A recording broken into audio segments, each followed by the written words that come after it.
Mom, I need a favor. I'd heard those words from my son Gregory more times than I could count. But today, something in the way he said it made me pause. His voice sounded casual, but not in a natural way. Felt rehearsed, almost like he was hiding something. I held the phone between my shoulder and ear as I watered the hydrangeas on my porch. What kind of favor, dear? I asked, keeping my hands busy. At 67, I'd mastered the art of multitasking long before people turned it into a fancy word at the office. Well, Gregory said, I'm hosting a special dinner tonight at Hart. It's kind of a big deal. I got that promotion I've been working on. My heart lifted. He'd been chasing this for months. That's wonderful news. Congratulations. Thanks, he said, though there was still that odd tone in his voice. Anyway, I'm taking the family out to celebrate, but my credit card's maxed from that conference in Chicago, and Cynthia's is tied up with the kitchen renovation. I set the watering can down and gave him my full attention. And you need to borrow money for dinner. Not borrow, exactly, he said carefully. I was hoping I could use your premium card, the one with the higher limit, just for tonight. Hartwell's is expensive,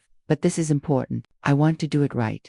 My premium card, the one I almost never used, except for big emergencies or rare treats. The one with points I'd been saving for my dream trip to New England in the fall, to finally see the red and gold leaves I'd been putting off year after year. Of course you can use it, Gregory, I said without hesitation. Family first. What time should I be ready? Silence. Ready for dinner? I asked again. Should I dress formal? Hartwell's has that dress code, right? Another pause. Longer this time. Oh, Mom, I didn't mean you. This dinner is really just with the immediate family, me, Cynthia, the kids. The words hit like a stone in my chest. I see, I said evenly, though my insides felt hollow. So you need my credit card for this immediate family dinner. It would really help, he said quickly, ignoring the shift in my tone. Cynthia's parents are here, and they've been so supportive through this whole process. Her sister's coming, too. She just got back from Italy. We want to make it a real celebration.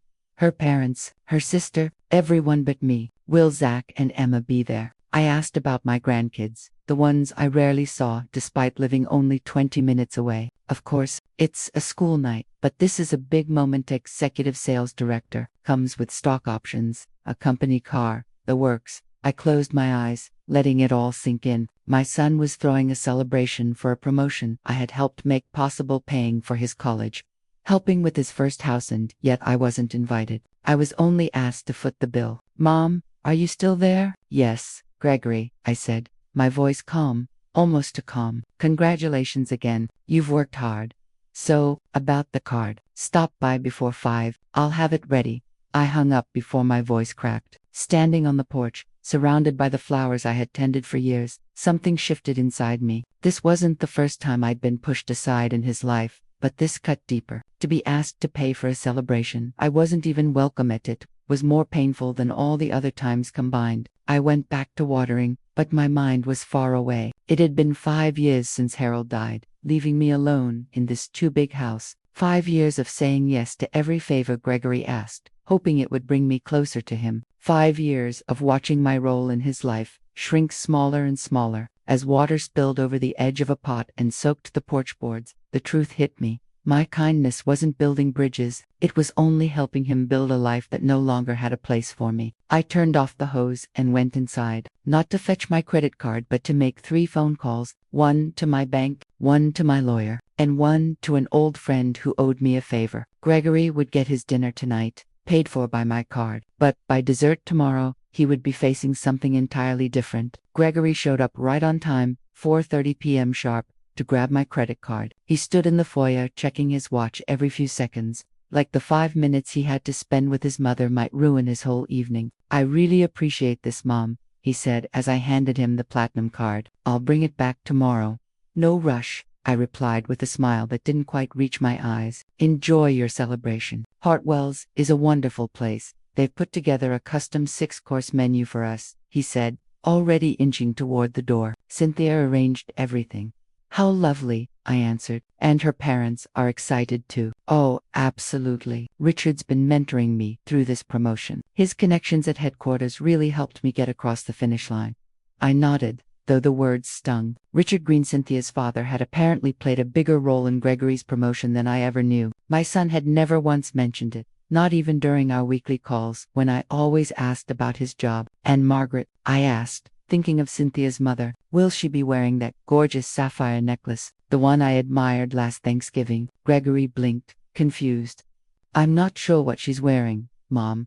Just curious, I said lightly. The necklace had been my Christmas gift to Margaret, a peace offering I'd hoped would ease the quiet tension between us. Gregory clearly hadn't noticed. Well, I'd better get going. Need to pick up my suit from the cleaners before they close, he said, halfway out the door already. Gregory, I called after him. What's the special occasion for Cynthia's sister joining? Amy, right? She's just back from Italy. He stopped, looking a little annoyed. Amanda, Mom. Her name's Amanda. She just finished a semester in Florence. Art history, I think. How nice that she could make it, I said, still cheerful. Tell everyone I said hello. A flicker of discomfort crossed his face, but it vanished just as quickly. Will do. Thanks again for the card. And then he was gone, my platinum card in his pocket, off to celebrate his big night with everyone except me. Later, I sat in my study and opened my laptop. I don't usually care for social media, but it's the only way I get to see my grandchildren these days. Sure enough, by 7:15 p.m., Cynthia had already posted the first photo, a glowing table set for 8 at Hartwell's, covered in flowers and crystal glasses. The caption read, "Celebrating Gregory's big promotion with the people who matter most.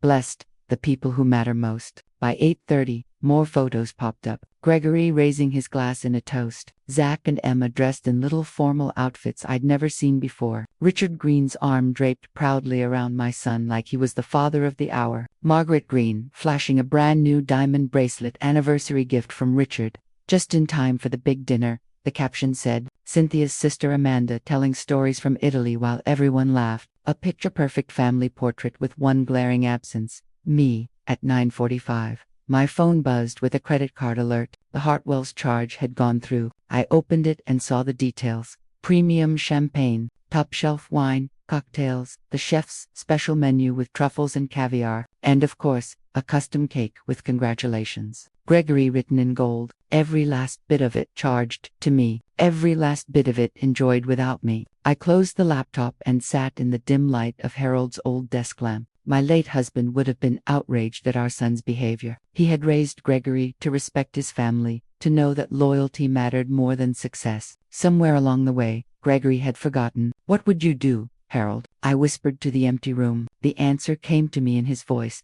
as clear as if he were sitting right there. Respect isn't something you ask for, Judith. It's something you demand. For 5 long years since Harold died, I'd been asking for visits, for calls, for scraps of attention, for basic kindness. Tonight showed me the truth. Asking had gotten me nowhere. It was time to stop asking. It was time to require it. With a new sense of clarity, I picked up my phone and sent 3 quick text messages to confirm my appointments for the next morning. Then I went to the safe in my study and pulled out the documents I would need: property deeds, bank statements, investment records, and one very important envelope. It was the envelope Harold had given me before he died, sealed with his instructions, "Open this only if you feel Gregory has truly lost his way."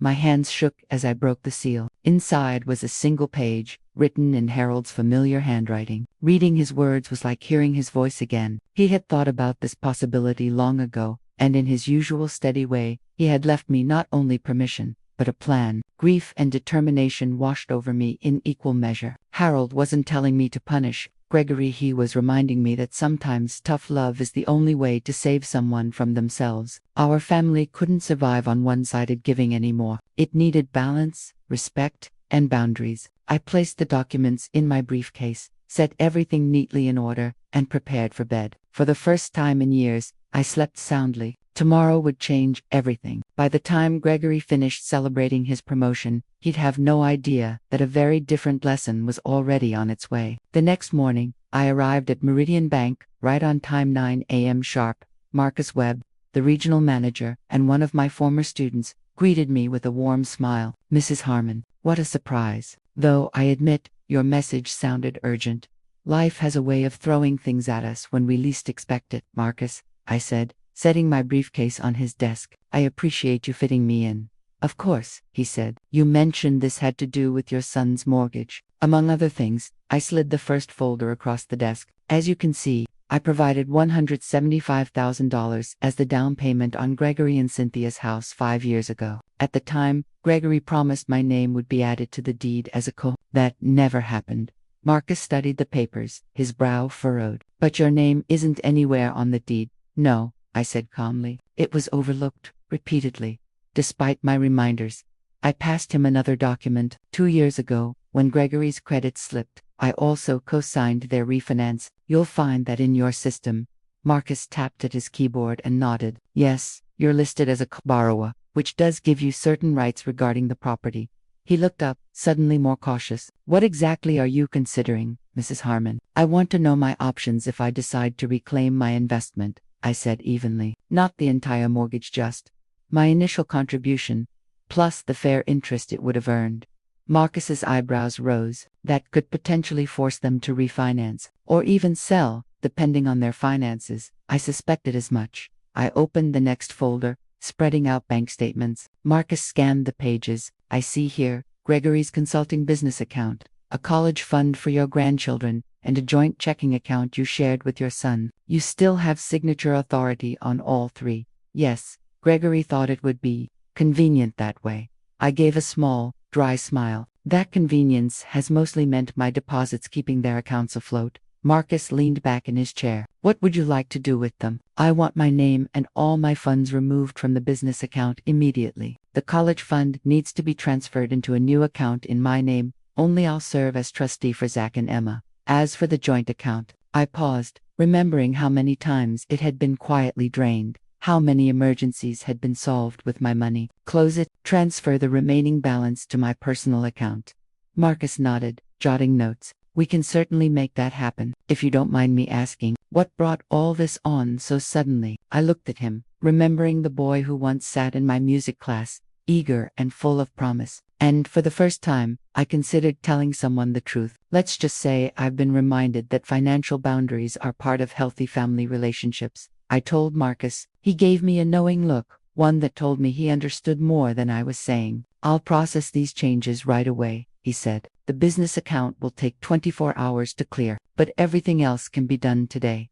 Thank you, Marcus. I reached into my wallet and pulled out my platinum credit card, the same card Gregory had used for last night's lavish dinner. There's one more thing. I'd like to report this card as compromised and request a replacement. Was it lost or stolen? Marcus asked, reaching for the form. Neither, I replied, meeting his eyes. It was used in a way I didn't authorize. I didn't lose the card. Marcus, I'm choosing to lose the burden of being taken advantage of. From the bank, I walked 3 blocks to my second appointment. The crisp morning air felt like it was sweeping the weight off my shoulders with each step. For decades, I had put everyone else's needs before mine. Today, I was finally setting those burdens down. James Patterson, Harold's longtime friend and our family attorney, welcomed me with a warm hug. Judith, my dear, your call sounded urgent. What's happened? I told him everything. Years of one-sided giving. Last night's dinner that I had paid for but wasn't invited to, and the steps I'd already taken at the bank. James shook his head. Harold always feared this might happen, he said quietly. Gregory was showing signs of entitlement even before Harold fell ill. Harold left me a letter, I said, pulling it from my briefcase, with specific instructions. James nodded as if this didn't surprise him. That sounds like Harold, always prepared. What did he suggest? A complete reset of my financial relationship with Gregory, starting with my will. James leaned back, eyebrows raised. The nuclear option. I prefer to call it radical honesty, I said with a faint smile. Gregory has lived under the assumption that he'll inherit everything: the house, Harold's investments, my retirement savings. That assumption has fueled his behavior. I want him to know that things have changed, not to disinherit him, but to set conditions. Respect, responsibility, and accountability must come first. James's eyes glinted with approval. Tell me what you have in mind for the next hour. We drafted legal documents that protected my assets while laying out a structured inheritance for Gregory. Not a punishment, but a reset, a way forward, if he chose to take it. My final appointment was with Diane Reynolds, a close friend and real estate agent I'd known for over 30 years. We met at a small cafe near her office. I can't believe Gregory did that, Diane said, shaking her head after I explained the dinner. Using your card for a family celebration you weren't even invited to. That's not just thoughtless, that's cruel. It's not the first time, I said, stirring my tea slowly. And patterns don't change unless the system changes, which is why I'm listing the house. Diane's eyebrows shot up. You're serious? After 40 years, I'm serious, I replied. Whether it sells or not depends on Gregory. What matters is that he sees I mean what I say. I slid the folder across the table with market research. I need an assessment by this afternoon, and a for sale sign in my yard before Gregory comes by to return my card. That's bold, Judith, very direct. I met her gaze steadily. The sign is negotiable. Gregory's respect for me is not. By the time I left Diane, it was nearly noon. Gregory had texted that he'd stop by around 1 o'clock to return the card. Perfect timing for the final piece of my plan. Back at the house, I went into Harold's study, still kept almost exactly as he'd left it 5 years ago. Behind his old collection of vinyl records sat a safe. Inside was a small mahogany box, and within it, a key and a sealed envelope with my name on it. It was another message from Harold, left for a day just like this. The key opened a safe deposit box at Meridian Bank, one I had never spoken of, registered solely in my name. Inside that box was the documentation for Harold's quietest but most powerful investment, a 12% ownership stake in Westlake Industries, the very company where Gregory had just been promoted to executive sales director. And with that ownership came something Gregory never imagined: his mother possessed an equal seat at the table, a voice on the board of directors. I slipped the key and sealed envelope into my purse just as the doorbell rang. Perfect timing. I took a deep breath, ready to face my son with the calm confidence of a woman who had spent the morning taking her power back. Gregory was about to learn that leaving me out of his big dinner was going to cost him far more than the $543.87 he'd slapped onto my credit card. When I opened the door, Gregory stood there in his business suit, phone in hand, barely looking up as his fingers scrolled through emails. Hey Mom, here's your card back, thanks again.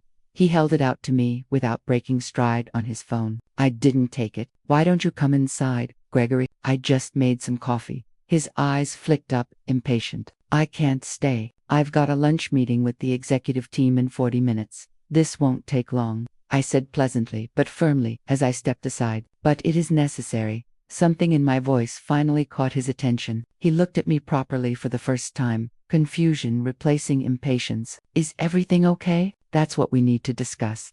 Reluctantly, he stepped inside and followed me to the kitchen, where 2 cups of coffee were already waiting on the table. As we sat down, his eyes shifted toward the window. He froze. Mom, why is there a for sale sign in the yard? Sharp eye, I said, pouring coffee. I listed the house this morning. You, what? His voice shot up. Why would you do that without talking to me first? For the same reason you organized a family dinner without including me, I answered calmly. Independent decision-making. A flush crept up his neck. That's not the same thing at all. This is a major life decision. Where are you even planning to move? I haven't decided yet. Maybe a condo downtown near the Symphony. Or maybe that retirement community in Sarasota I've mentioned before, the one you always change the subject about. Gregory set his phone down at last, giving me his full attention. Mom, you can't just sell this house. It's been in our family for 40 years. It's my childhood home. It's my inheritance. Ah, I said softly. There it is. The truth. You're not upset about me selling my home. You're upset because you've already counted it as yours. He looked embarrassed for a second but quickly tried to recover. That's not fair. Of course I care about where you'll live. This house is part of our family history. You and Dad built a life here. Yes, we did, I said evenly. A life built on values: respect, gratitude, kindness, values that seem to have been forgotten. I took a slow sip of my coffee. How was dinner last night? He blinked at the sudden shift. It was fine. The food was good. Everyone had a nice time. Everyone, I repeated. Cynthia's parents, her sister, my grandchildren, all there, except me.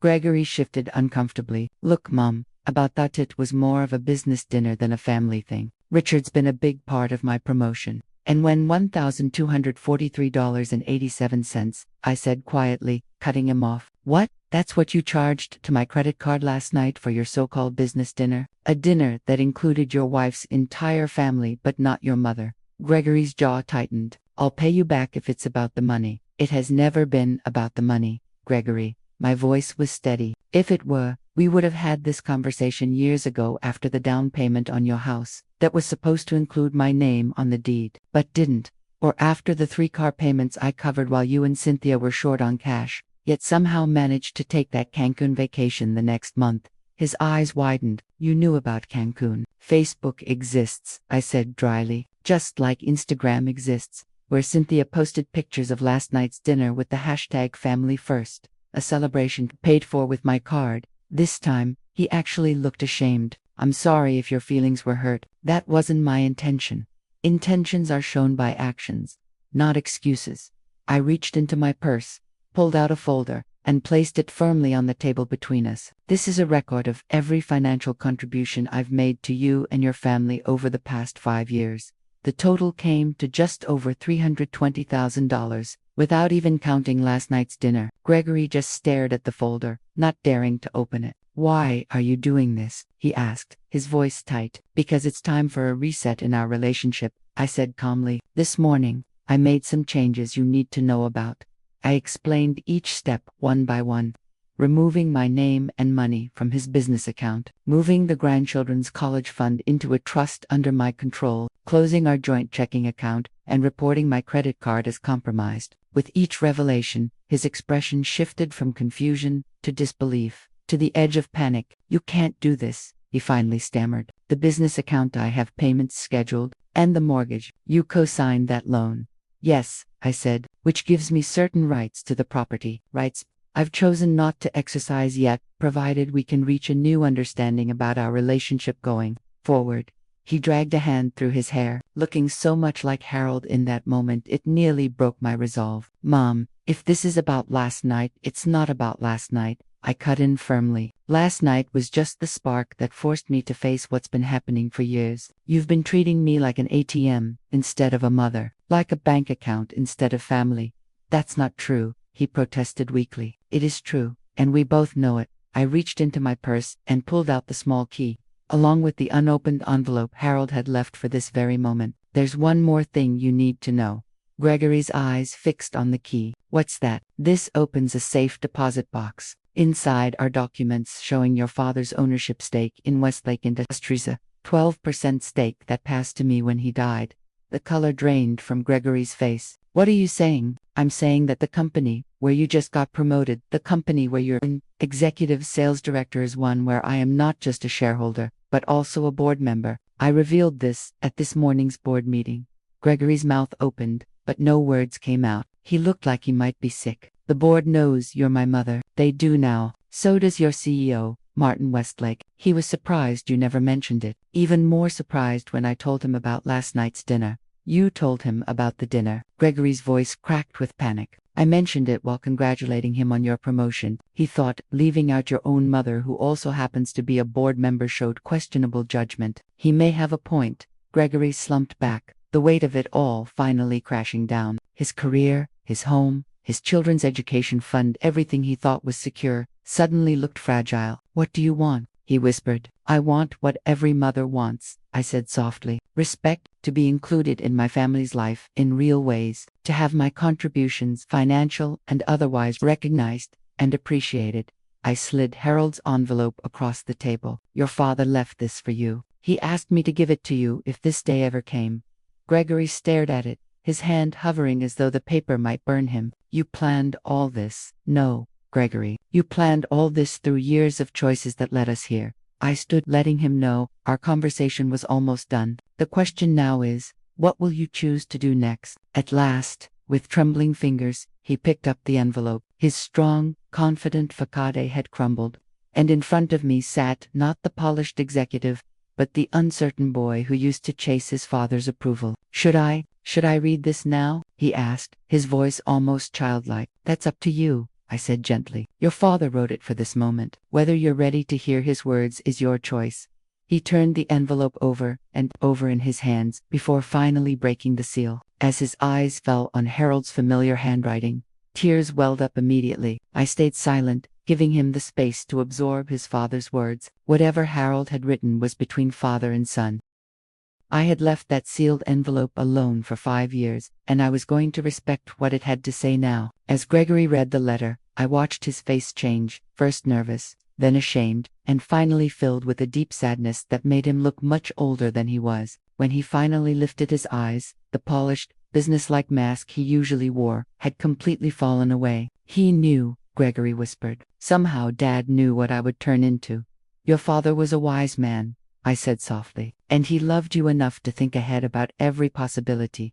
Gregory swallowed hard, his voice rough as he went on. He says, money doesn't create character. It only shows what's already there. That you and he worked so hard not to just hand me things, but to give me values. He glanced back at the letter. He says he's sorry if his success made it too easy for me to confuse privilege with real accomplishment. I nodded, hearing Harold's familiar wisdom in those words. My husband had started at the very bottom, sorting mail, and built his way up to the boardroom with nothing but brains and integrity. And unlike many self-made men, he never stopped worrying about how wealth might spoil our son. There's more, Gregory said, his voice a little steadier now. He says that if I'm reading this, it means I've damaged my relationship with you so badly that you felt forced to take serious action. Gregory looked up, his eyes searching mine. Mom, was there really no other way? I thought carefully before answering. Gregory, I've spent 5 years trying. I tried gentle talks about feeling left out. I reminded you, quietly, about giving back. I even asked you directly for more time with the kids. Nothing worked. He winced at my words because he knew they were true. What else does your father say? I asked, certain Harold would have offered guidance, not just criticism. Gregory looked back at the page. He says, respect isn't something you inherit like money or property. You have to earn it, every day, by how you act. He says a man isn't measured by his job title or success, but by how he treats people who can't do anything for him in return. A tear slipped down his cheek and stained the paper. And he says I'm still his son, which means I have it in me to see my mistakes and make things right, that it's never too late to be the man he raised me to be. The kitchen went quiet, except for the steady ticking of Harold's favorite old clock on the wall. In that silence, I almost felt my husband's presence again, as if he were gently guiding Gregory back to the values he had lost, chasing status. Gregory carefully folded the letter and slid it back into the envelope. When he looked up, his eyes were clearer, as if something heavy had finally lifted. I don't even know what to say, Mom. Except, he took a shaky breath. Except I'm sorry, truly sorry, not just for the dinner, for everything, for treating you like a wallet instead of my mother, for taking your kindness for granted, for forgetting who I really am. I reached across the table and held his hand, the first touch between us in months. Your father always believed you could change. So do I. That's why I did this. What happens now? He asked, his voice sounding more like my son than the slick executive he had become. That depends on you, I said. The for sale sign can come down, the financial arrangements can change, but only if your actions change too. Words aren't enough. He nodded slowly. I understand.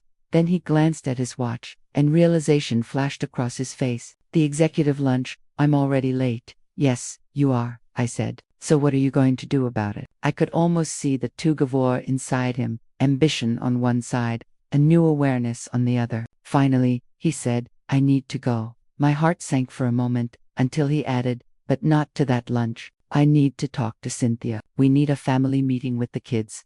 And then, I need to figure out how to fix this. He stood, hesitated, then came around the table and did something he hadn't done in years. He hugged me, not a polite, quick hug, a real one, the way he used to before success had stolen pieces of him away. Dad would be so disappointed in me, he whispered. I held him tightly, feeling his shoulders shake. Your father would tell you disappointment is only temporary, but character lasts forever. He'd remind you, it's not about who you've been, but who you choose to be from this moment on.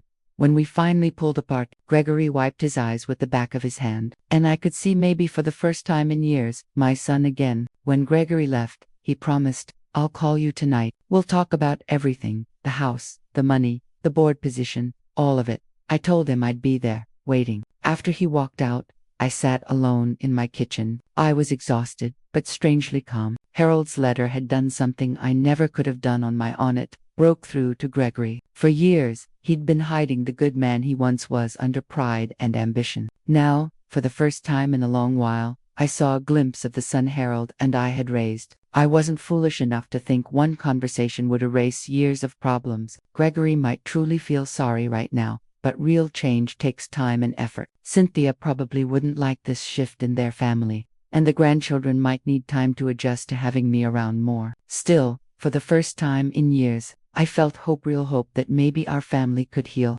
and the values Harold and I had worked so hard to pass down might finally take root again. I walked to the window and looked out at the 4 for sale signs in the yard. They had made a strong statement about what Gregory stood to lose. Now, they stood as a reminder of the day everything changed, the day my son learned that leaving his mother out of a family dinner was the most expensive mistake he'd ever made. Not because of the $14,387 charged to my credit card, but because it forced him to finally face who he had become, and who he still had the chance to be. The rest of the day passed in a haze. I wandered through the garden, trimming roses and pulling weeds, letting the simple work help me sort through my emotions. The signs out front caught the eyes of neighbors walking by, but I ignored the curious glances. At 4:37 p.m., my phone rang. Cynthia's name lit up the screen. I thought about letting it go to voicemail, but that would only put off the inevitable. "Hello, Cynthia," I said, keeping my voice calm. "Judith," she replied, her voice cold. "Gregory told me what you've done. I hope you realize this little stunt of yours affects more than just him." I brushed the dirt from my hands and sat on the garden bench. "I'm well aware, Cynthia. That was kind of the point. Our children's college fund, really, that's low even for you." Her words dripped with resentment, and the even for you told me what I'd long suspected. She'd disliked me for years. "The money is still for their education," I said firmly. "I just moved it into a trust that guarantees it will actually be used for that, not for kitchen remodels or luxury trips." Her sharp gasp told me I'd hit a nerve. 3 years ago, I'd put $25,000 into the college fund, only to find their kitchen mysteriously renovated while the fund stayed nearly the same. "This is exactly why Gregory didn't invite you to dinner," she snapped. "You're passive-aggressive, judgmental, and you've never approved of me or how we live." "On the contrary," I said, keeping my voice steady, "I've supported your choices plenty fine, and maybe that's where I went wrong." "What's that supposed to mean?" she demanded. "It means my support allowed bad habits to grow habits that weren't good for anyone. Using my credit card for a dinner I wasn't even invited to was the last straw." There was a long silence. When she spoke again, her voice was softer. "Gregory said you're on the board at Westlake, that you've been a shareholder all this time and never told us. Why would you keep that secret?" It was the first honest question she'd ever asked me. Harold believed Gregory should succeed on his own, not because of family ties. I respected that. But now, I believe honesty will help more than secrecy. Gregory's promotion should be based on his own work, and it will if he's truly earned it. She hesitated, then said quietly, "Martin Wesley called Gregory into his office this afternoon. He's there now." This was news to me. "I see. If he loses this promotion because of you, I'll never forgive you," she warned. But her threat was hollow. Cynthia's forgiveness was never mine to lose. "The promotion isn't the issue, Cynthia," I told her. "It's the way it was celebrated. You invited your whole family, your parents, your sister, even cousins, and charged it all to my card. Meanwhile, I sat at home, alone. That's the part I can't ignore." I kept my voice steady, determined that this time, she would finally hear me. It wasn't just about the money, it was about the pattern. Taking without giving back, leaving me out, even though I'd been the one supporting them for years, both with money and with love. Cynthia tried to argue. "You make it sound so black and white," but her voice lacked its usual sharpness, maybe because she knew deep down that some things really are that clear. After a long sigh, she asked, "What do you want from us, Judith? Just tell me what it'll take to put the college fund back, stop the house sale, and forget about this board business." "That's not how this works," I said gently. "I'm not bargaining with you. I'm changing the way this family works. From now on, it has to be about respect, not taking advantage." She sounded doubtful. "That sounds nice in theory, but what does it mean, really?" "It means I'll be more involved with my grandkids' dinners every week, going to their school events, showing up at recitals. It means any financial help will be clear and honest, with accountability from both sides. And most of all, it means I'm treated as family, not just a bank account you turn to when it's convenient." The line went quiet. For a moment I thought she'd hung up. Then she finally said, in a much softer voice, "I'll talk to Gregory when he gets home." "This is a lot." "I know," I said. "It's a big shift for all of us." After the call, I went back to the garden. The evening lights stretched long shadows across the yard, the same yard where Gregory had once learned to ride his bike, where Harold tossed him baseballs, where we'd grilled burgers on summer nights when laughter filled the air. The soil held our memories, and working in it helped me feel grounded. Just after 7 p.m., a sleek black Tesla pulled into my driveway. Out stepped Martin Westlake, sharp in his tailored suit. He greeted me with a polite nod. "Mrs. Harmon, I hope you don't mind me dropping by." "Not at all," I said, slipping off my gardening gloves. "Though I am surprised to see you here instead of the office. Some conversations are better face to face, away from gossiping ears," he said, glancing at the for sale sign on my lawn. "I take it that's connected to Gregory." I nodded and motioned toward the porch. Once we sat down, Martin leaned in. "I had a long talk with your son today. He told me everything: your financial help, the dinner, Harold's letter." Martin shook his head. "I knew your husband well. We built Westlake from the ground up. His honesty was legendary in a field not exactly known for it."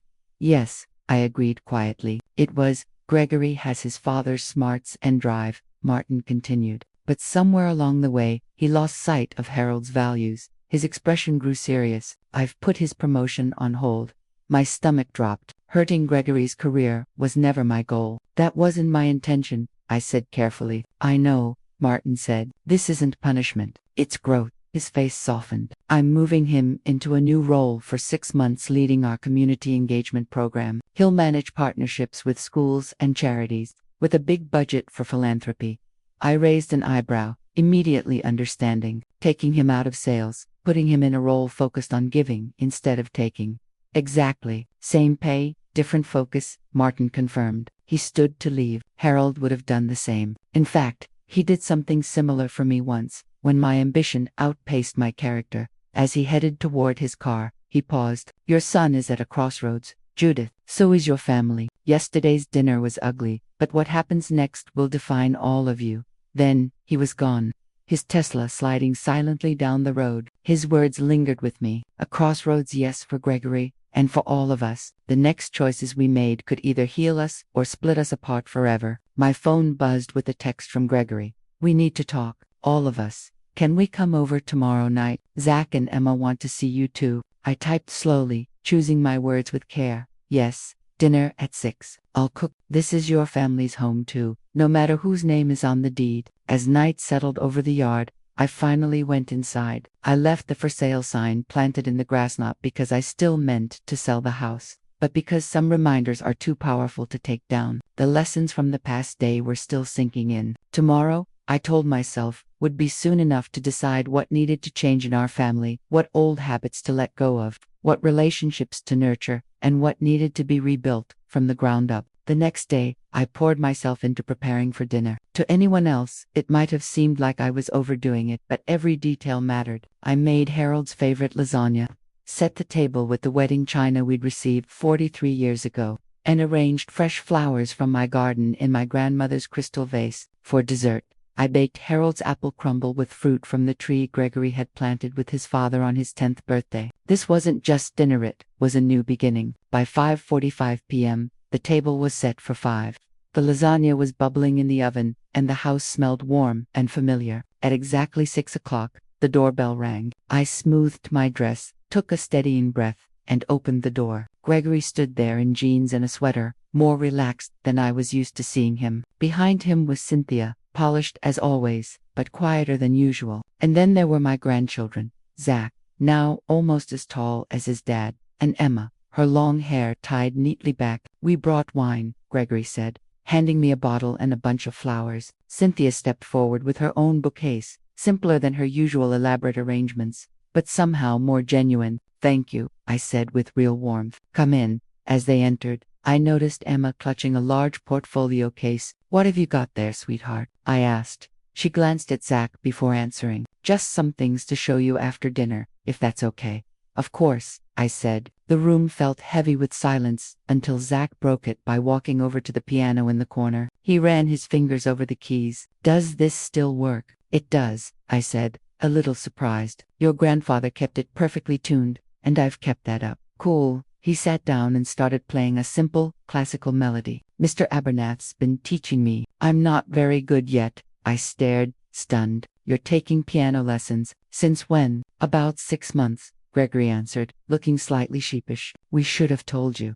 6 months of lessons I hadn't known about. 6 months of sharing something with my grandson that I'd been left out of. The thought hurt, but I pushed it aside. Tonight wasn't about the past, it was about starting fresh. You play beautifully, Zach, I said, moving closer to the piano. Your grandfather would have loved hearing you. Zach looked up with a shy smile. Dad said Grandpa was really good. He was, I said softly. He taught himself, but he had such a natural gift. The piano was his safe place when life felt too heavy. Like me, Zach murmured, continuing to play. I glanced at Gregory, who gave me the smallest of nods. It was an unspoken agreement, a recognition of the thread connecting his son to his father. Dinner began stiffly, with small talk about the weather and school events, but halfway through, Gregory set down his fork and cleared his throat. We need to talk about what happened, he said, looking me in the eye. Mom, I've explained everything to Cynthia and the kids, the dinner at Hartwell's, the credit card, the years of financial support, and the changes you've made. Cynthia gave a small, tense nod. We understand that things have to be different. And how do you feel about that? I asked her, truly wanting to know. She hesitated before answering. At first, I was furious. It felt like you were punishing all of us for one mistake. But now I realize, it wasn't just one mistake, it was a pattern we were all part of. She looked at her children, then back at me. Gregory showed me the financial statement you put together, all the help you've given over the years. I didn't know it added up to that much. That's part of the problem, I said softly. The support became invisible. It was expected, taken for granted. Like you, Emma cut in suddenly, her teenage bluntness slicing through the careful adult conversation. You became invisible too, Grandma, Emma said softly. We didn't mean for it to happen, but it did. Her honesty stopped us all. For a moment, no one spoke. Finally, I nodded. Yes, I said quietly, that's exactly what happened. Gregory cleared his throat. We've talked a lot since yesterday as a family about our values, our priorities, and the kind of example we're setting for Zach and Emma. He reached for Cynthia's hand. We haven't been living the way we want to live. Not the way Dad raised me. Martin Westlake met with us this morning, Cynthia added. Zach rolled his eyes. He's making me work with charity people, he muttered, with the perfect teenage mix of annoyance and drama. We're all going to be involved, Gregory corrected firmly. Weekly volunteer hours for the whole family. It's a commitment. I studied their faces, trying to read whether this was real change or just an attempt to win back my financial help. That sounds like a big shift, I said carefully. It is, Cynthia admitted. She straightened in her chair. But maybe it's what we need. I've also decided to cut back on social media. It's been warping our priorities, making us care more about appearances than substance. Coming from Cynthia, who lived half her life online, that admission stunned me more than anything else so far. Gregory spoke again. We've made other decisions too. We're selling the house. I blinked. What? Why? Because we can't afford it, he said simply. Not without constant help from you. Not with the way we've been living. The mortgage is drowning us. The taxes are too high. And the upkeep is ridiculous. We're looking at Maplewood, Cynthia added. It's smaller, affordable, with good schools, and it's near the community center where we'll be volunteering. I let the news sink in. And you've talked to the children about this? Yes, Gregory said, extensively. Emma leaned forward, her eyes bright. Grandma, can I show you my portfolio now? It's connected to all this. At my nod, she carefully opened her case and spread out several large drawings across the table. These are my designs, she said, her voice buzzing with excitement. For your house, if you decide not to sell it. I bent over the papers, stunned at the detailed professional-looking sketches of renovations and layouts. What am I looking at exactly? A multi-generational living plan, Emma explained proudly. We'd have our own apartment in the guest wing but share common areas. We'd update the kitchen and bathrooms so they're easier for you as you get older. And we'd turn the sunroom into a music studio for Zach. I stared at her, speechless. You designed all this. She's been taking architecture classes at the community college, Gregory admitted. Something else we should have told you about. It's just an idea, Emma said quickly, suddenly nervous. My teacher, Mrs. Abernathy, helped me with the scale and measurements. But if you're selling the house anyway, I'm not selling the house, I said firmly, my voice low but steady. That was never the real plan. It was a wake-up call away to make your father see what was at risk. Hope lit up Emma's face. So, my designs could work. They're certainly worth talking about, I said, genuinely moved. But if we live together, there will have to be clear boundaries and responsibilities for everyone. That's what we want, Gregory said earnestly. A fresh start with everything on the table. Finances, chores, time commitments, everything. We even wrote it all down, Cynthia added, pulling a folder from her bag. A family contract. We spent all last night working on it. When she handed it to me, a wave of emotion rose in my chest. Not triumph, not victory, something deeper. By forcing this crisis, I had created an opening for real change. The people around my table tonight weren't the same ones who had shut me out of that dinner. Something had shifted. I'll look this over carefully, I promised, setting the folder aside. But for now, we should have dessert. Apple crumble, your grandfather's favorite, Zach, and yes, there's vanilla ice cream. As I stood to clear the plates, Emma jumped up to help. In the kitchen, as we scooped ice cream onto the warm crumble, she whispered, "I'm sorry we've been such jerks, Grandma. I never realized. I never thought about how it must feel to be left out." Her words made my throat tighten, but this time, it wasn't from panic, was from hope. Emma's small, unprompted apology touched me more deeply than I expected. "Thank you, Emma," I said softly. "That means a lot to me." Her eyes brightened. "Would you really consider my designs for the house?" "I would," I told her with a smile. "They're very impressive." She beamed, then grew shy again. "There's one more thing. I was wondering, would you teach me how to garden? Your flowers are always so beautiful, and I thought maybe it could be something we do together. Just us." In that moment, I knew the for sale sign on my lawn had done its job. Tomorrow, it would come down. The real rebuilding had already begun. 3 weeks later, I sat in Martin Westlake's office going over quarterly reports. The business part of our meeting had ended, and now the conversation had drifted into more personal territory. "Gregory is doing remarkably well with the community initiative," Martin said, leaning back in his chair. "I'll admit, I wasn't sure he'd adjust. Sales executives don't usually move easily into nonprofit work." "He's his father's son," I replied. "Once Gregory connects with a deeper purpose, his natural talents shine through." Martin nodded thoughtfully. "I've assigned him to lead our education partnership with the downtown schools. He's already secured funding from 3 corporations and started a mentorship program for at-risk students."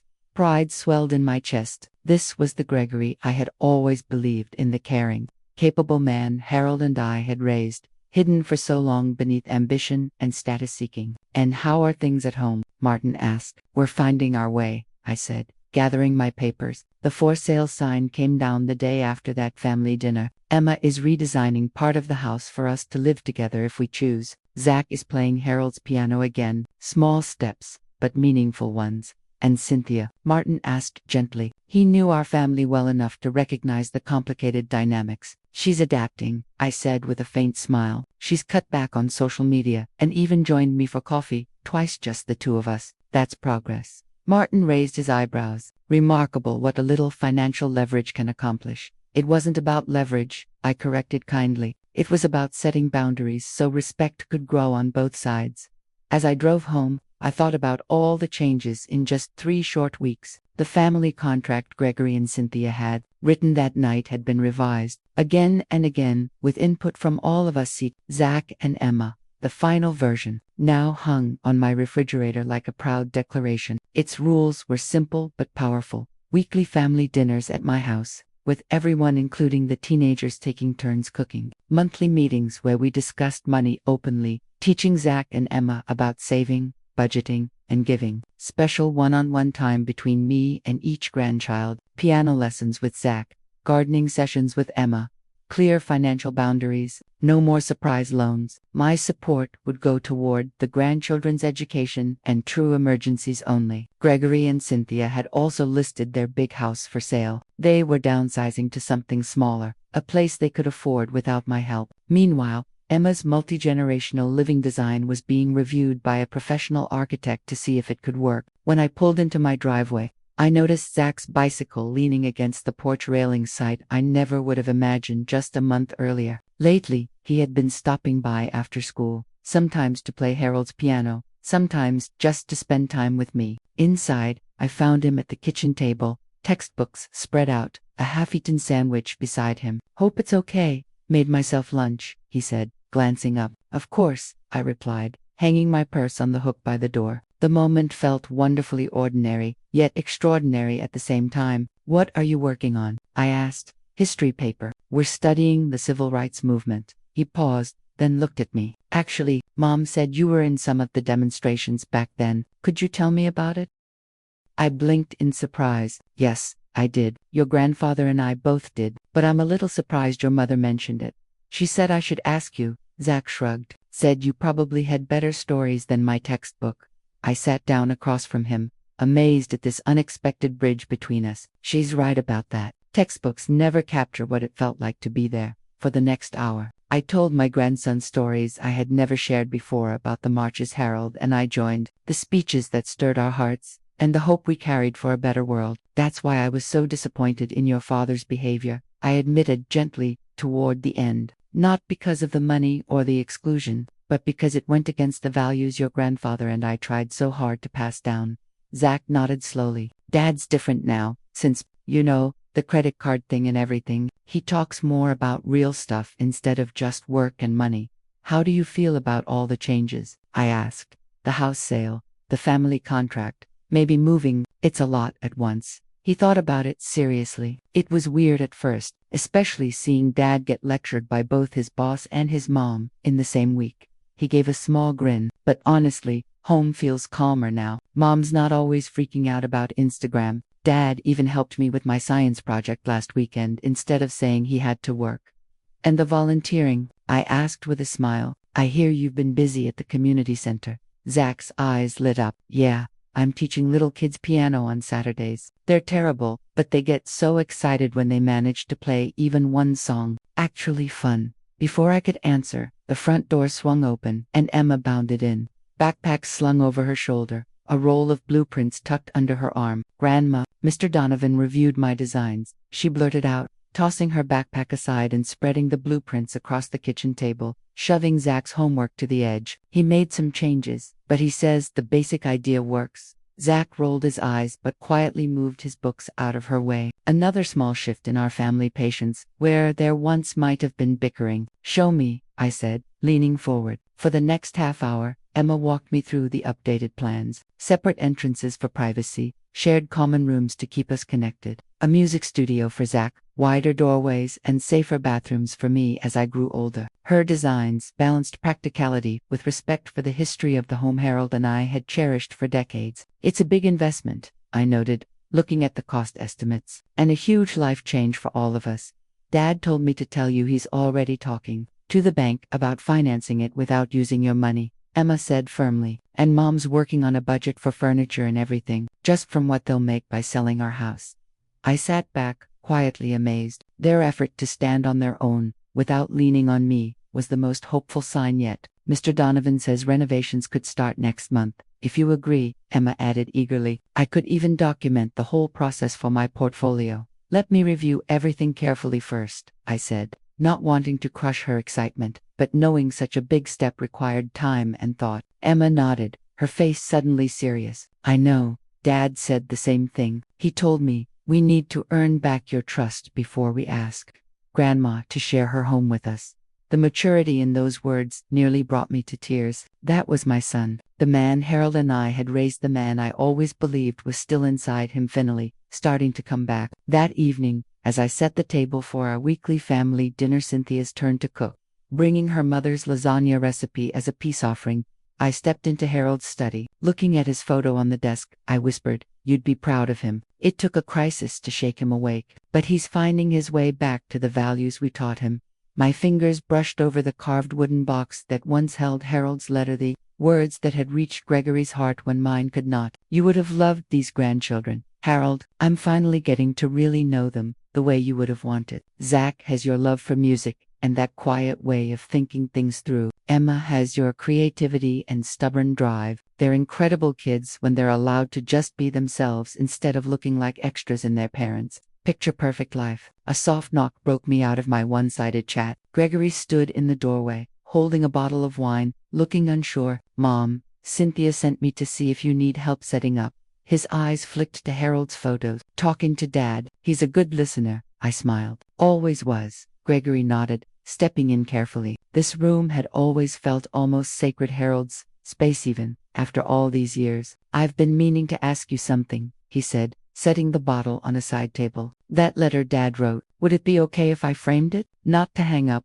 just to keep close, as a reminder. The request moved me deeply. Of course, it's yours. I read it every morning, he admitted. It keeps me grounded when I feel myself slipping back into bad habits. Your father had that effect, I said softly. He made people want to do better not by criticizing, but because he believed so strongly in their goodness.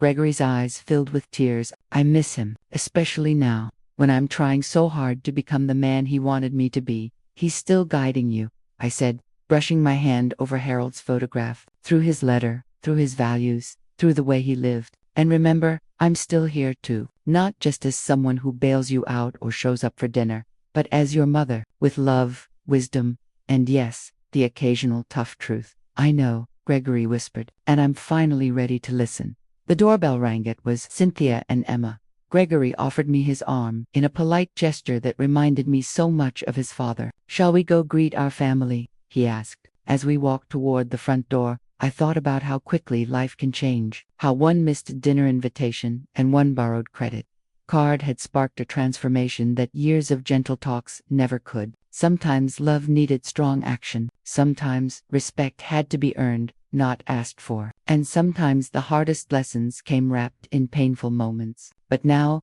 building this new normal together, every hard step felt worth it. 2 months later, I was in the garden, pulling weeds among my autumn flowers, when a luxury SUV pulled into the driveway. Out stepped Margaret Green, Cynthia's mother, Gregory's mother-in-law, moving as though she were entering unfamiliar ground. Margaret and I had always been polite, but distant. At family events, we exchanged small talk, then drifted to opposite corners of the room. The sapphire necklace I'd given her last Christmas, the one Gregory forgot, was acknowledged with a short thank you note, but never once worn in front of me. Judith, she called, holding out a neat bouquet of store-bought flowers. I hope I'm not intruding.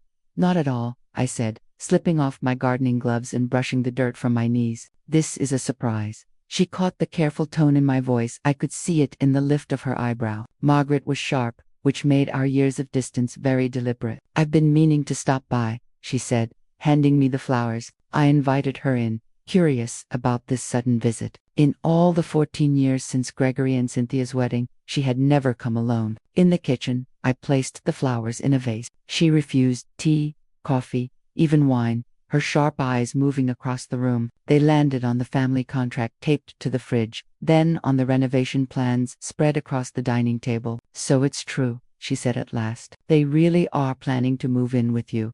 Ah, so that was it. We're considering it, I confirmed. Emma's design makes it possible separate spaces, but shared areas too.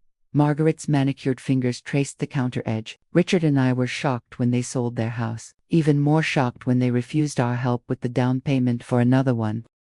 The question hung between us, though she didn't say it out loud. What had changed in their family? Gregory and Cynthia are making different choices now, I said carefully. Choices that fit what they can actually afford, instead of chasing a lifestyle they can't keep up because you forced their hand, Margaret replied, not harshly, just stating it like a fact. With the credit card, with that dinner at Hartwell's. So, she knew about that. I wondered how much Gregory and Cynthia had told her, and how they had explained my part in it. I set boundaries that were long overdue, I admitted. The dinner just brought everything to a head. Margaret surprised me by nodding. I told Richard at the time it was wrong using your card, especially when you weren't even included in the celebration. That honesty shifted something in me. Maybe I had underestimated her. Why are you here, Margaret? I asked directly. I don't think this visit is just about the moving arrangements. She met my eyes steadily. I want to understand what happened, not just that night, but all of it. Cynthia has changed. Gregory too. Even the grandchildren. Zach canceled our shopping trip last week because he had piano lessons with you. He's never canceled before. I heard the pain in her voice. For years, she and Richard had been the fun grandparents, taking the kids shopping, throwing over-the-top birthday parties, encouraging the same material values Gregory and Cynthia lived by. Things are shifting, I said gently. That doesn't mean the children care about you any less. It just means they're finding new interests and growing in new ways. Interests you've encouraged, she pointed out. Interests I've made room for, I corrected. Zach already loved music. Emma already had a gift for design. They just needed someone to notice and nurture those parts of them that didn't fit into the perfect image their parents tried to maintain. Margaret walked over to the refrigerator and studied the family contract, taped there with its list of commitments. "This was your idea." "Actually, it was Gregory and Cynthia's," I said. "After I pulled my financial support and told them about my position on the Westlake board, they realized something had to change. We all worked on the contract together." She turned back to me, her face unreadable. "Richard thinks you manipulated them, that you used money and influence to make them bend to your rules." "And what do you think?" I asked. She hesitated, then said quietly, "I think you did what I never had the courage to do, demand respect instead of trying to buy affection." Her honesty startled me. In 14 years, she'd never spoken this openly. "The difference," she went on, "is that you had leverage, the house down payment, your board position. We've never had that with Cynthia. She takes what we offer, but keeps us at arm's length. Financial support without limits creates dependency, not closeness," I said softly. "That's a lesson I had to learn the hard way." Margaret nodded slowly, then said, "The sapphire necklace you gave me last Christmas, what about it?" I asked. "Cynthia told me you picked it because blue was my favorite color. She said you noticed the blue accents in my house at Thanksgiving. But I don't wear blue. My house doesn't have a single blue accent. You couldn't have noticed something that isn't there." I sighed as the truth clicked into place. "She never gave you the real gift, did she? The one with the note explaining why I chose it?" Her eyes widened. "There was another gift," I explained, "a first edition of Elizabeth Barrett Browning's poetry. I remembered you mentioning at Gregory's college graduation that you had written your thesis on Victorian women poets. The note said I'd finally found the book after years of looking." Margaret's carefully polished expression cracked. "I did write my thesis on Browning. But how on earth could you have remembered something I mentioned nearly 20 years ago?" "I pay attention," I said simply, "to the things people care about, the things that matter." Her eyes brimmed with tears as she turned away. "Cynthia gave me the necklace and said you had chosen it just for me. I never wear blue, it washes me out, but I didn't want to seem ungrateful." And the book, I never saw it. The silence that followed was thick with truth. For years, every part of my relationship with Margaret had been filtered through Cynthia's version of events. Margaret's words hung heavy in the room. She kept us apart. She finally said, controlled the story and benefited from both of us, I added. Margaret walked to the window and looked out at my garden. "At dinner last night," she hesitated, "Cynthia told us you'd made weekly family dinners mandatory, like a condition for your support." I shook my head. "That's not true. The dinners were Gregory's idea. He wanted us all to reconnect. The only rule is mutual respect and that we take turns cooking." "They seem happier," Margaret admitted quietly, "more grounded. Zach talks about his music now instead of the newest gaming system, and Emma showed me her architectural drawings instead of asking for a new phone. They're discovering who they are outside of status and stuff," I said with a smile. "It's been beautiful to watch." Margaret turned back to me, her face softer, more vulnerable than I'd ever seen it. "Where do Richard and I fit in this new plan? This idea of living together as a family?" For the first time, I didn't see her as a rival grandmother or a social climber. I just saw a woman worried about losing her place in her daughters' and grandchildren's lives. "That depends on what you want," I told her honestly. "If you want things to stay the same, being the grandparents who buy the big gifts and pay for fancy that's becoming less important to the kids now." She flinched a little, but I softened my tone. "But if you want to know who they really are, their passions, their struggles, their true selves, there's plenty of space for that. Emma even designed guest quarters for you and Richard in the renovation plans." Margaret blinked in surprise. She remembered you collect antique perfume bottles, I explained. "She added a display shelf in the bathroom just for them." Her composure finally cracked, and tears filled her eyes. I had no idea she even noticed. "Children notice everything," I said gently, "especially the real parts of us we try to hide behind our polished images." She dabbed her eyes with a handkerchief. "I don't know how to do this," she admitted softly. "How to connect without buying things. How to be valued for me and not just what I give." "Neither did I said honestly. "I'm still learning, too. We all are." She straightened her shoulders, trying to recover her dignity, but something had shifted between us. "A small crack in the wall we'd both built. The poetry book," she said after a pause. "Do you still have it?" Cynthia never mentioned it, so I assumed it wasn't real. "But if you have it, maybe we could look at it together sometime, over tea." It was a small step, but a real one. "I'd like that," I said warmly. And I think Gregory and Cynthia would like it too, to see their mothers finding common ground instead of competing. When I walked her to her car, the poetry book carefully wrapped under her arm, she paused before getting in. "Richard still thinks you manipulated them," she said, "with the credit card, the board position, and you," I asked quietly. Margaret considered, then gave me a small, genuine smile. "I think you loved your son enough to risk his anger to save him from himself. That's a different kind of courage than I've ever had." She slipped into the driver's seat, then added softly, "But maybe it's not too late for me to learn." I watched her drive away, surprised at how an unexpected ally could appear in the unlikeliest of places. The ripple from that one credit card moment kept spreading, changing relationships, shifting perspectives, opening hearts. The dinner Gregory once excluded me from had, in the end, created room for a deeper feast, one made of honesty, trust, and real connection. Even Margaret Green, it seemed, was hungry for that kind of nourishment. I stood in my newly renovated kitchen, preparing for a very different kind of celebration than the one I'd been excluded from a year earlier. The house buzzed with life. Emma carefully arranging flowers from the garden into crystal vases, Zach practicing a new piano piece in the music room, and Gregory and Cynthia setting the dining table with my grandmother's china. The renovations had been finished 2 months earlier, turning my home into a place that balanced privacy with togetherness. Gregory and Cynthia now had their own apartment in the East Wings, smaller than what they were used to, but comfortable and filled with Emma's thoughtful design choices. My own space had been gently updated with features that made aging easier without making me feel old. The shared areas, the kitchen, dining room, library, and music room, belonged to all of us, guided by the family contract that still hung on the fridge, though we rarely needed to look at it anymore. "Mom, where's the serving platter for the roast?" Gregory called. "Top shelf of the butler's pantry," I answered with a smile. A year ago, he wouldn't have even known we had a butler's pantry, much less gone digging through it himself. The doorbell rang, and Emma darted off to answer it. Soon the house filled with voices, Margaret and Richard arriving with a homemade apple tart and a bottle of vintage wine, followed by Martin Westlake and his wife Eleanor, my dear friend Patricia and her husband, and finally, James Abernathy, Zach's piano teacher and Emma's architectural mentor, carrying a small gift bag. "Quite a gathering," Margaret said as she slipped into the kitchen, tying on an apron without hesitation. Over the past year, our cautious tea conversations about Victorian poetry had grown into a real friendship, something I never would have expected, but cherished deeply. "It feels right," I said, handing her a bowl of cranberry sauce. "Everyone who helped us along the way is here tonight. It's only fitting we mark the anniversary together."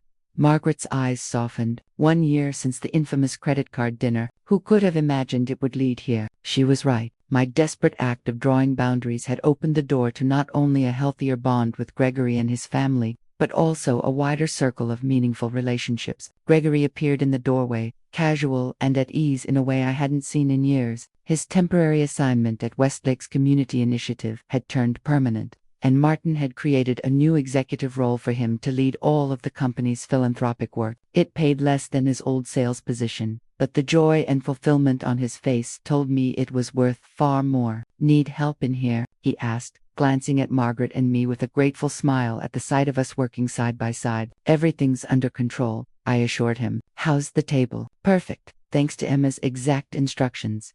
He leaned in a little closer, lowering his voice with a grin. "And Cynthia's actually following them without trying to redesign everything." The good-natured joke said everything about how far we'd come. Cynthia had softened, letting go of her need to control every detail and finding joy in other places, like organizing volunteer work at the community center, where we all now spent Saturday mornings together. That evening, we gathered around the expanded dining table, crafted by a local artisan from reclaimed barnwood.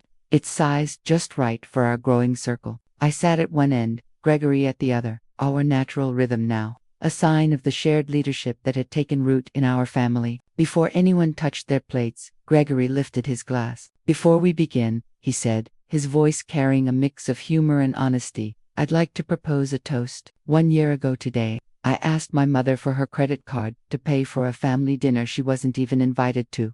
Laughter rippled around the table, the kind that comes from shared history. The story had become a legend in our circle, always told with both humor and a nod to the painful truth it carried. "It was probably the most expensive dinner I never ate," Gregory continued, his smile fading into something more thoughtful. Because what followed my mom's intervention, Dad's letter, the hard conversations we all had, it cost me more than the bill at Hartwell's. It cost me my illusions, my entitlement, my shallow values. He paused, emotion flickering across his face. As the room grew quiet, Gregory looked straight at me, his eyes shining with a kind of honesty I had once feared was gone forever. But what I've gained, he continued, is worth more than anything I lost. I have a real relationship with my mom. My marriage is healthier, built on teamwork instead of appearances. And my kids finally have a home where they can explore who they truly are, not just perform some version of themselves to impress other people. He lifted his glass higher. So today, we're not just marking an anniversary, we're celebrating a rebirth. And we honor the woman whose courage made it possible, the woman who loved us enough to risk losing us, in order to truly find us again. To Judith, Martin added warmly, raising his own glass, the woman who reminded all of us that respect isn't something you're automatically owed, it's something you earn through steady, thoughtful action. To Grandma, Emma and Zach chimed in together, their faces glowing with genuine love instead of the polite distance they once kept. Glasses clinked all around, and I felt a deep, steady sense of peace. The painful journey that had started with my exclusion had brought us here to a moment of belonging, connection, and love that included everyone. Later, after dinner, as our guests mingled in the living room, Zach made his way to the piano. The chatter quieted as he sat on the bench, adjusting his posture the way his grandfather Harold always had. "I'd like to play something I've been working on," he said, his voice calm but full of confidence. "It's a piece my grandfather composed. Grandma found the sheet music in his study and gave it to me. When his fingers touched the keys, Harold's melody came to life. I hadn't heard it in over 20 years. It was classic Harold, complicated yet welcoming, demanding yet full of heart. Zach played it beautifully, honoring his grandfather's work while adding his own small touches. Tears filled my eyes as I listened, watching my grandson carry forward not just Harold's music, but the spirit and values behind it. Beside me, Gregory gently squeezed my hand, his own eyes wet with emotion. When the final note faded, the room erupted with heartfelt applause. Zach smiled, accepting the praise with the same mix of pride and humility that had always defined his grandfather. It was a legacy far richer than money could ever be. As the night wound down, Gregory and I found ourselves side by side in the kitchen, washing dishes together, a simple task that had become one of our most cherished rituals. He carefully dried a crystal glass before speaking. "I've been thinking," he said quietly, "about that credit card, about how different things might have been if you'd just let it go. If you'd accepted being left out and kept funding our lifestyle without question, I might never have truly known my kids, or myself." He set the glass down and turned toward me. "Thank you for having the courage to say no when saying yes would have been easier, for seeing the man I could be, instead of enabling the man I was.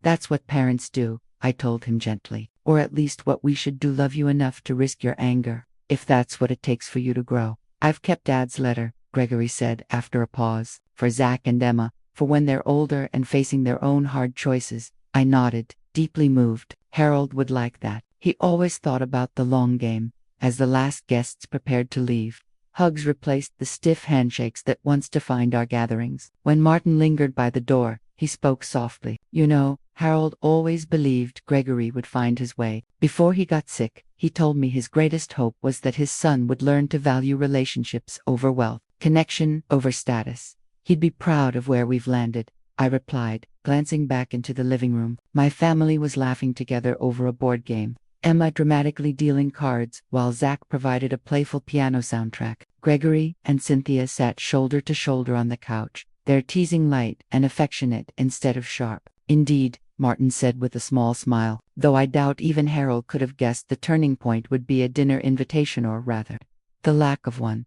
After I closed the door behind him, I returned to the living room, my heart full. The space that once echoed with loneliness now overflowed with laughter, music, and love. "Grandma, you're on my team," Emma called, patting the empty chair beside her. "We're playing Strategy Alliance, and I need someone who thinks 3 steps ahead." "That's definitely Mom," Gregory chimed in with a grin. "She's been outsmarting the rest of us for years, we just didn't realize it until recently."